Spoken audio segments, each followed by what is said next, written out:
μείνω πάντα ιδανικός και ανάξιος εραστής των μακρισμένων ταξιδιών και των γαλάζιων πόντων και θα πεθάνω μια βραδιά σαν όλες τις βραδιές χωρίς να ασχίσω τη θολή γραμμή των οριζόντων.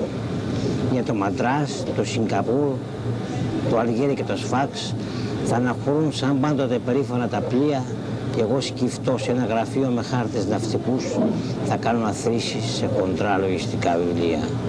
Θα πάψω για τα μακρινά ταξίδια να μιλώ. Οι φίλοι θα νομίζουν πως τα έχω πια ξεχάσει. Και η μάνα μου χαρούμενη θα λέει σε όποιον ρωτά ήταν μια λόξα νεανική, μα τώρα έχει περάσει.